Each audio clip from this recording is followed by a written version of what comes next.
Okay, so I want to talk about the target alignment system. So I've filmed a video about this years ago, like 6 or 7 years ago. It looks terrible. It's still on YouTube. It's gotten a lot of views. But basically, I asked myself, how do I get the ball to go where I want it to go? So everyone knows that throwing strikes is about having a consistent delivery, right? You've seen those overlay videos that are popular now, where a pitcher does the exact same thing on every single pitch, right? So we look identical from one pitch to the next, and that helps deliver our hand to the same tiny release point window on every single pitch. That is imperative. If every time you're doing something a little different, this window gets very large, and now we're releasing pitches all over the place, and of course we're not going to throw strikes nearly as reliably as we want to. So repeatability and just doing the same thing over and over, being very focused on your pregame routine, going through the right drills to help you be as repeatable and robotic as you can, just like Corey Kluber, Klubot. Those are incredibly important things. But then I ask the question, okay, I'm repeatable, but if I throw a ball on this side of the plate and then I throw it on that side of the plate, how did I do that? How did I get myself to do that? There's got to be some difference. Repeatability didn't do that. Something in here caused my body to do something else, and then the ball went there versus there. So what is it that gets the ball in one certain spot relative to the other?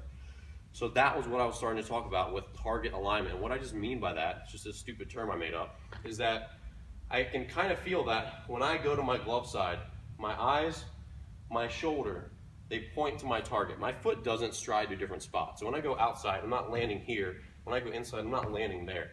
My foot lands in the same spot every time.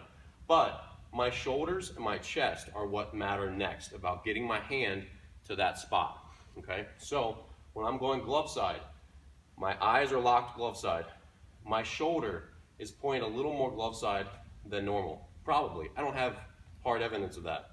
But I know what happens next, which is my center of my chest, so the B on the Warbird Senators logo here, is gonna move subtly towards that spot, glove side, so I can feel my core move this way.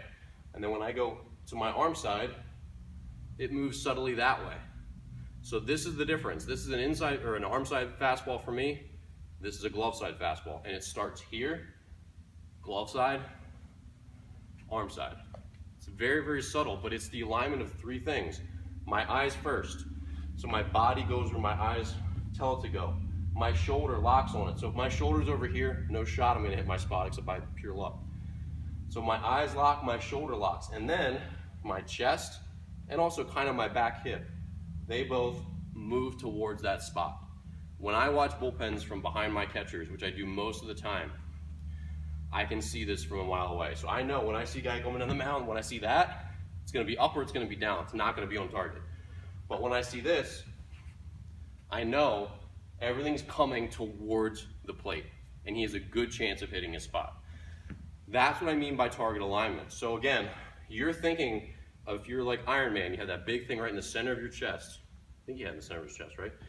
This center of you, that is directing you. So repeatability is absolutely critical. If you're not repeatable, you have no chance. If you're repeatable enough, then it's about getting your eyes, your shoulder, and then your chest to drive you through that spot. So that's what I mean when I say that's how we actually throw strikes. Because again, repeatability doesn't throw the ball to where I want it. I'm not gonna be in the exact same place going inside versus outside or up versus down, right? So the question is, how do we make it happen? And I think aligning those three body parts, eyes, front shoulder, and chest, are how we do it.